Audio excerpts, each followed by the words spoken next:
There's a saying I've heard that says AI will not replace you. Someone who knows how to use AI will.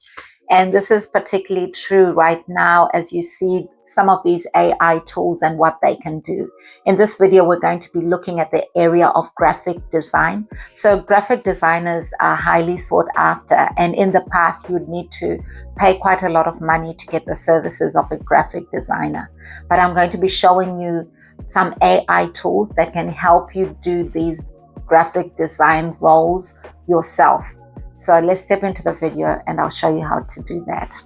So hi, my name is Sandra. Welcome to my channel. On this channel, I share everything I learn and build with AI. Let's go. So the tool we're going to be using is Canva, and for part of this video, we're going to be using Canva AI.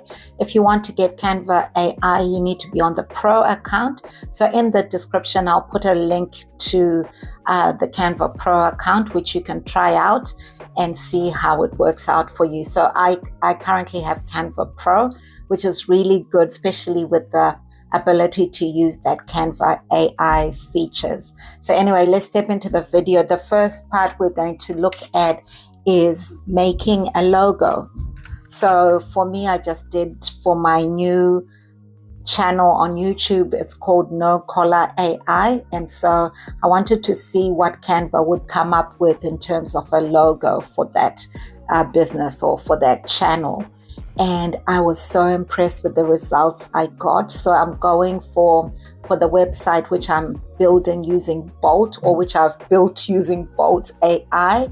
I just haven't put it out into the public, but for the website that I built, I used the purple and blue colors. So I just wanted to see what Canva AI would come up with, and I was totally impressed with the logos that it created for me. So you should totally give that a try. Yeah, so making logos is totally a graphic design type task.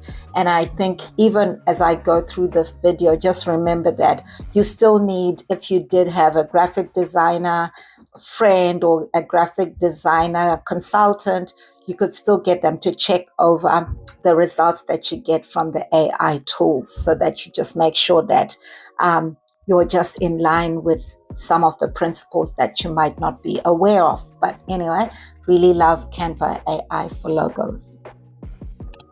Now let's talk about making presentations. You know how using PowerPoint to make your presentation usually takes you so many hours, like just from starting from a blank page in PowerPoint and bringing your facts together and then trying to look for the theme and trying to get everything together takes hours, but not with Canva AI.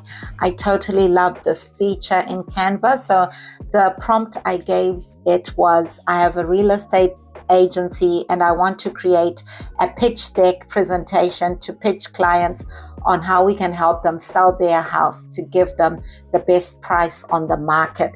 And then I just let it go, and this was the result that I got from Canva. So you can see it's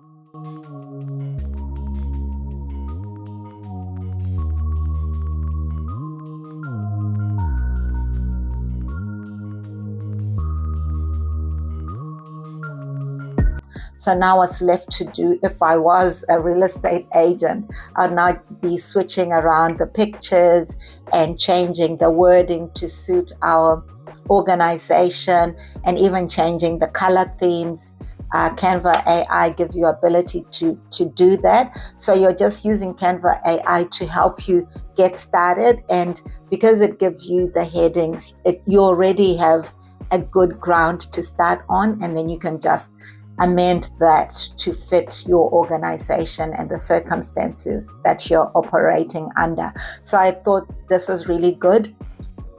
What I wanted to do was also to test Gamma, because I've heard of Gamma as such a good tool for making presentations. So I put in exactly the same prompt that I put in Canva, and this was the result out of Gamma.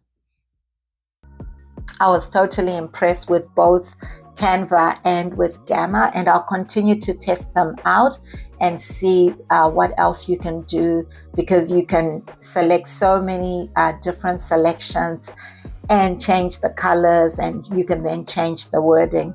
I thought this feature in both Canva AI and Gamma was pretty good for me as a first timer. You should totally give it a try and let me know in the comments if you've tried either Canva AI or Gamma for presentations, and let me know which one is your preference.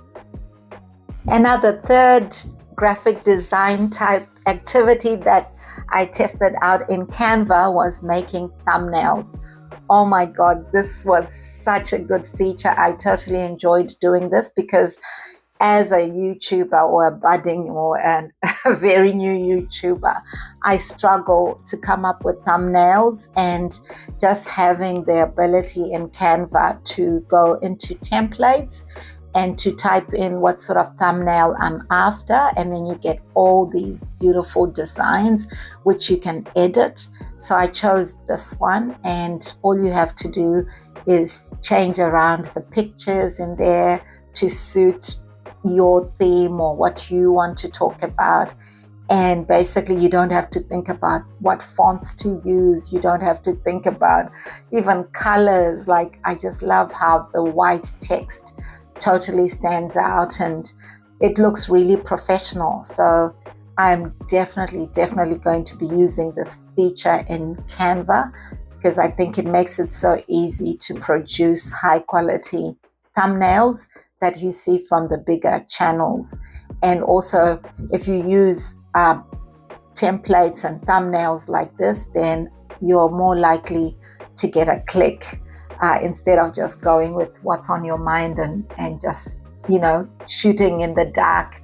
This kind of just gives you a way forward in terms of coming up with very good professional looking thumbnails.